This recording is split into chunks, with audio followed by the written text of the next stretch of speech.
আমার একটা স্বপ্ন পূরণ হতে চলেছে, তার আজ প্রথম দিন। 2014-তে যখন এই ফ্ল্যাটটা নিয়েছিলাম তখনই ভেবেছিলাম ঠাকুরের জন্য একটা আলাদা ঘর বানাবো। ফাইনালি 10 বছর বাদে সেই স্বপ্ন আমার পূরণ হতে চলেছে। ফ্ল্যাট মানেই জানোই সোসাইটির কিছু রুলস অ্যান্ড রেগুলেশন থাকে। যাই হোক, আজ থেকে তার শুভারম্ভ হয়ে গেল। মাত্র 2 দিনের কাজের মধ্যে আমার সেই পুরনো চেনা ব্যালকনিটা আমার নিজের চেনাই এখন বড্ড দায়। সকাল থেকেই থাকে প্রচুর ব্যস্ততা। বিকেল বেলায় ওরা যাবার পরে সমস্ত কাজ সেরে তারপরে চলে গেলাম দুজন মিলে টাইলসের শোরুমে। সেখান থেকে টাইলস পছন্দ করে নিয়ে চলে আসলাম, কারণ আজ থেকেই টাইলসের কাজ। গতকালই এই আয়রন প্লেটগুলো বসিয়েছিল, আজ এর উপরে কারাপ্পা বসানো হবে। কারাপ্পা বসিয়ে ওর উপরে হলো ঢালাই। নেক্সট দিন হলো গ্রিলের কাজ। দেখতে দেখতেই কেমন একটু একটু করে সেজে উঠেছে ঠাকুর। আজ আবার ইলেকট্রিশিয়ান এসে সুইচ বোর্ডের পয়েন্টগুলোও করে দিয়ে গেল। কাল থেকে যে টাইলসের কাজ শুরু হবে। যত দিন যাচ্ছে কেবলই শুধু মনে হচ্ছে কবে যে ঠাকুর ঘরটা কমপ্লিট হবে আর নিজের মনের মতো করে সাজাবো ঠাকুর ঘরটাকে।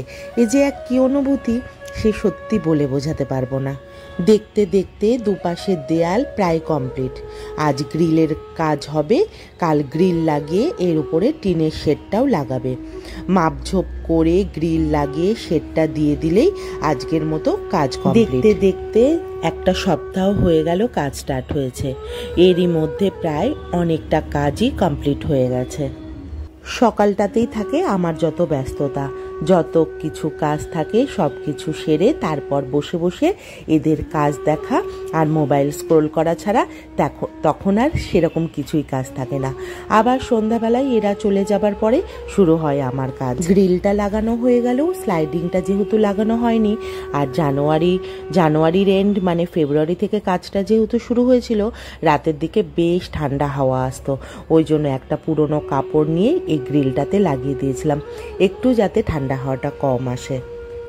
টাইলসের দোকানে গিয়ে এই মাঝখানের একটা টাইলসটা একটু আলাদা ডিজাইনের নেব বলে অনেক পছন্দ করে এইটাই ফাইনাল করেছিলাম। তাই লাগানোর পরে শম্ভুজি বলছে মানে দেখতে কেমন লাগছে। সত্যিই লাগানোর পরে অপূর্ব লাগছে। আর এখন আমি ভিডিও তুলছি বলে শম্ভুজি বলছে একদম কমপ্লিট হওয়ার পরে তুললে আরও সুন্দর লাগবে। যখন এরা এই কাজগুলো করছিল না, মানে এই যে পুরনো টাইলসগুলো হাতুড়ি দিয়ে ভাঙছিল, সত্যি কথা বলছে দুটো একটা হাতুড়ি দিয়ে বাড়ি মারতেই চুরমার হয়ে ভেঙে যাচ্ছিল পুরনো টাইলসগুলো। সেগুলো ফেলে যখন নতুন টাইলসটা লাগাচ্ছে, সেটা লাগাতে বেশ অনেকক্ষণ টাইম লেগে যাচ্ছে। মাপঝোপ করে তারপরে সিমেন্ট দিয়ে অনেকক্ষণ টাইম লাগছিল। তাই দেখে এটাই মনে হলো কোনো জিনিস ভাঙতে কিন্তু 1 মিনিটই যথেষ্ট, কিন্তু সেটাকে জোড়া লাগাতে লেগে যায় অনেকটা টাইম। আজ অনেকটা টাইম হয়ে গেল, মানে সন্ধ্যা 7টা বেজে গেছিল। পুরো নিচের ফ্লোরের টাইলসের কাজটা আজকে মনে হচ্ছে শম্ভুজি কমপ্লিট করেই দিয়ে যাবে, কারণ অনেক টুকটাক অনেক কাজই বাকি আছে, তো তাই যতটা সম্ভব একটু তাড়াতাড়ি কাজটা করার জন্য আমরা বলছি। গ্রিলটা লাগানোর প্রায় 5-6 দিন বাদে এই যে আজকে স্লাইডিং লাগাতে আসলো। স্লাইডিংটা লাগিয়ে দিয়ে সত্যিই স্বস্তি মিলল, কারণ রাতের দিকে আর ভোরবেলার দিকে বেশ ঠান্ডা হাওয়া দিত। টাইলস আর গ্রিলের কাজ সম্পূর্ণ কমপ্লিট, তাই আজকে থেকে শুরু হয়ে গেল পিওপির কাজ। পিওপির এই কাজটা পুরো যে ঠাকুর ঘরের ডোরটা হবে, এই চারিপাশের এই ডোরটা দিয়ে পিওপির কাজটা হবে, আর উপরে অ্যাক্রিলিক শীট বসাবে। ওই জন্যই আজকে আবার ইলেকট্রিশিয়ান এসে সব পয়েন্টগুলো বার করে দিয়ে যাচ্ছে, কারণ কালকেই এর উপরে অ্যাক্রিলিক শীটটা বসিয়ে দেবে।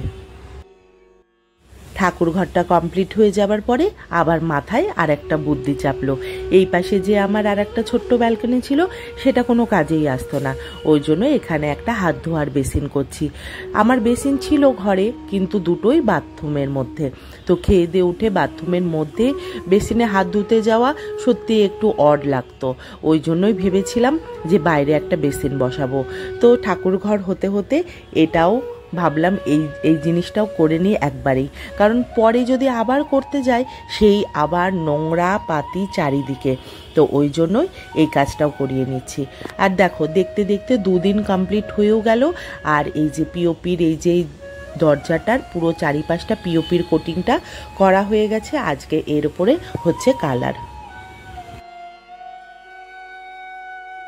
ঠাকুর ঘরের মোটামুটি সব কাজ কমপ্লিট হওয়ার পরে লাস্টে ছিল লাইটের কাজটা, মানে ইলেকট্রিশিয়ান এসে সব পয়েন্ট তো করেই দিয়ে গেছিলো, শুধু লাইটগুলো লাগানো বাকি ছিল। আর এর পিছনেও রয়েছে আর একটা গল্প। প্রথমেই মাঝখানে লাগানোর জন্য শুভ্র একটা অন্য লাইট পছন্দ করে এনেছিল, কিন্তু লাগানোর পরে বড্ড বেমানান লাগছিল। ওদের বসিয়ে রেখে এই লাইটটা গিয়ে নিয়ে আসলাম। আর যখনই সব লাইটগুলো জ্বলে উঠলো তখন থেকেই আমাদের শুরু হয়ে গেল দিন গোনার পালা। ঠাকুর ঘরের মোটামুটি সব কাজ কমপ্লিট, শুধু বাইরের এই হলটা এই সব কাজ করতে গিয়ে অনেকটা নোংরা হয়ে গেছিলো, তাই এই হলটা কালার করতেই হবে। এইটা কালার করা হয়ে গেলে তারপরে কিছুদিন কাজ বন্ধ থাকবে, আর কালকে থেকেই এই রং করা চালু হয়ে গেছে।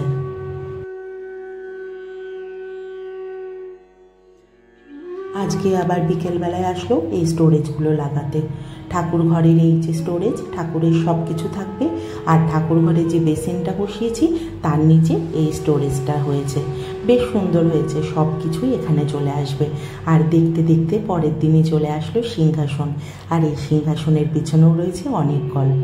অন্য একটা সিংহাসন প্রথমে বানাতে দিয়েছিলাম, সেটা একদমই ঠিক বানিয়েছিল না, পরে আবার এইটা নতুন করে বানাতে দেওয়া হয়েছে। আর সিংহাসনের মাপ নিয়ে এই যে রাধা গোবিন্দ আমার ঘরে প্রতিষ্ঠিত হবে। আজকে তার আগের দিনটা রাত্রিবেলায় সমস্ত গুছিয়ে রাখলাম, কালকে হবে উদ্বোধন। কেমন লাগলো ভিডিওটা অবশ্যই জানাতে ভুলো না।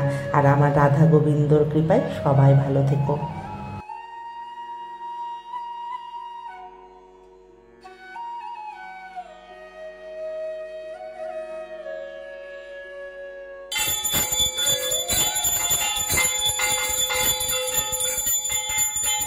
अच्युतं केशवं कृष्ण दामोदरं रामनाम